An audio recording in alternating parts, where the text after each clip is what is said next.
Siyempre, pag nasa ibang bansa ka, isa ho sa mga masarap gawin ay ang mag-shopping. Lika. Dito sa Nagoya, halos lahat ng bagay na hinahanap nyo ay narito. Nakakaaliw isipin na kung sa Pilipinas ay laganap ang ukay-ukay shops, dito sa Nagoya, uso rin pala ang mga second hand. Ito ang Kumeyo Shopping Center na itinatag noong 1947. Mula sa isang used clothing store, lumago ito hanggang sa naging pinakamalaking second-hand department store sa buong Japan. Taon-taon, may 1,600,000 damit, relo, at bag ang ibinibenta rito. Wow. At dahil humalamig ang panahon dito ngayon, napakaraming mga damit na panlamig.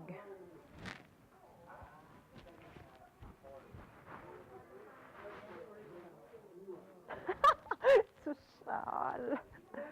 Tingnan nga natin kung magkano to. Magkano ito? Ayan. 39,800. Kung sa Pilipinas, 19,000 plus. Wow.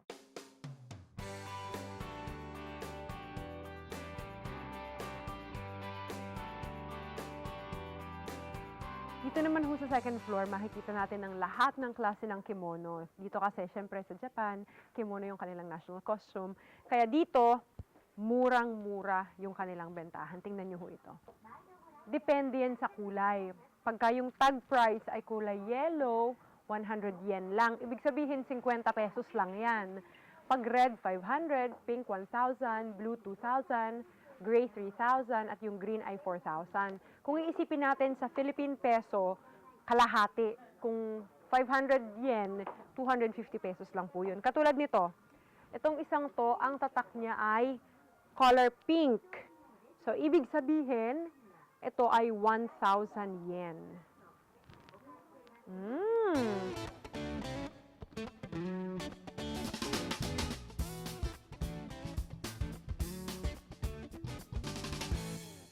Ang aking travel buddy na si Christina, siguradong nag-e-enjoy sa kanyang shopping spree. Nandito tayo ngayon sa mga pinakamamahaling bag sa Kumeyo. Halika kayo, silipin natin.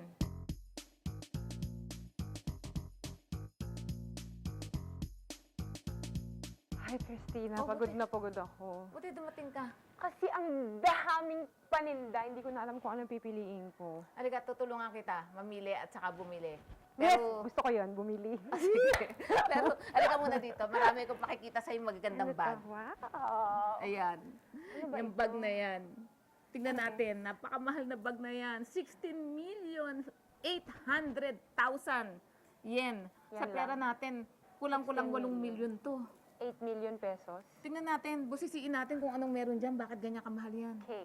Oni-san, cho, tomishite kudasai. Atashi no tomodachi ni. Ay, maggagwantes? Oo, kailangan nating magwantes kasi itong bag na to, sa sobrang mahal, may diamonds ang lock. May diamonds dito at saka dito. Baka mamaya biglang dumikit yung diamond sa kamay namin pag wala kaming gwantes. At saka baka magkaroon ng oil. Kaya talagang pinapasuot kami nito. So, paano pag gagamitin ko ito? Maggagwantes ako lagi? Baka dumikit sa akin yung mga yan.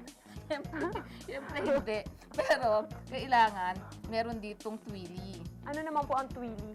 Ang ibig sabihin ng twilly, yung Hermes din na inilalagay sa palibot ng handle. Yung parang panyong ginaganon? Oo, parang panyong Parang ginaganon. ganito? Ayan, ayan. Ito ang twilly. Ayan, ayan. Ayan. Para nang sa ganon, hindi ito madumihan at hindi maluma. Para laging bago yung handle. Para saan pat nagbag ka at gagamitin mo at ayaw maluma? Kasi ako gusto ko rin laging maganda yung bag ko eh. Kasi ako, pag nagamit ko na, dinidisplay ko na rin sa aking signature by Christina. Binibenta ko na din. Ah. Siguro kailangan pabuksan natin sa kanya kung ano makikita natin sa Ah, so loob. nakalak talaga ito? Oo, nakalag. Paturo nga tayo sa kanya kung paano bubuksan. Sabihin mo.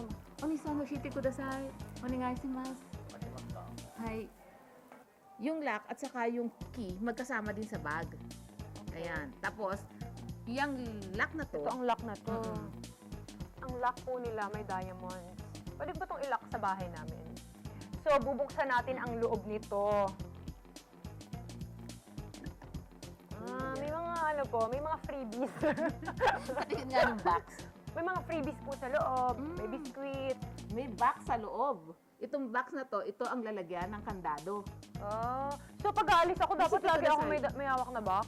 Hindi naman, itong box na to, siyempre iiwan mo na sa bahay. Oh. Kaya nang pag binili mo yung bag, may kasamang box na lalagyan ng lock. Hindi sila pwedeng ibenta ng magkahiwalay kasi mawawala ng value itong bag na to pag itong lock na yan, binenta mo.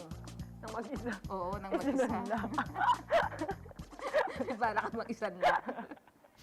Dito sa Comello, may sobrang mura.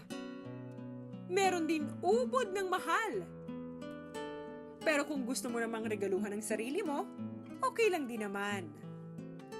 Basta sa akin, ang mga naranasan ko, ang mga nakita ko,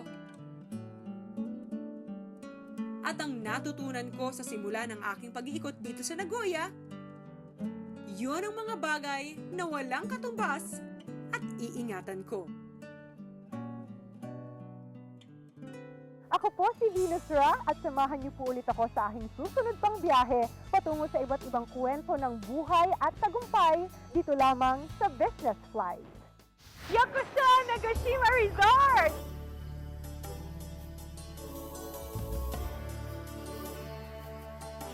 Ang laki-laki ng alimangong ito, tingnan ninyo, parang ang sarap-sarap kainin. Business Flight would like to thank the following: The Christina Place Leasing. Live your life, live your dream. For inquiries, please call 0917-328-9393. A Venue. Flight Duty Expert. City of Nagoya. Do Acabado Photography. Delta Airlines. Uniqlo.